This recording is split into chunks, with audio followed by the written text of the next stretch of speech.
I started out as a youth worker upstairs in the youth program, and then I eventually came down here as a cook.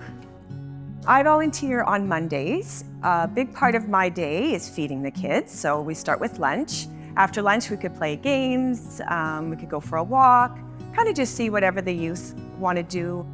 I work with the ages of 12 to 18, anyone who accesses a bed at our shelter. Often that's working with the family and the social workers and seeing what my role can be in advocating for the youth and seeing if I can restore the relationship with the family in any way.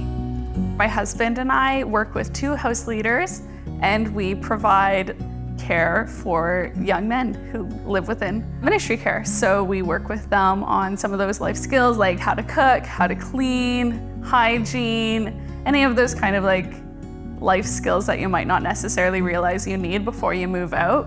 I'd say that we're just an open door. I think a lot of the time, mostly having someone that they can talk to about anything at any point, I think is a huge thing for our kids. It's a really neat place to be, and just to be that family that maybe they don't have or that they're seeking. You get to know them, and we provide them with a meal, because sleeping outside, you get cold and hungry, and they get a full stomach, and then you sit down with them and talk. And what do you need? Oh, I need to get my driver's license. Well, Aisha will help you.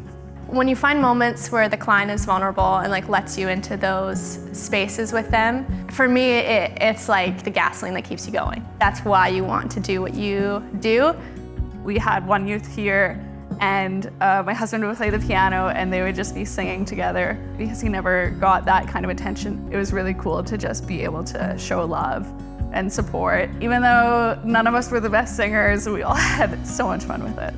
They come to trust you, and yeah, it's just trust is the biggest thing. I met a girl 2 weeks ago in Walmart, and she said, I went through rehab. She hugged me. That means more to me than anything else, building that relationship.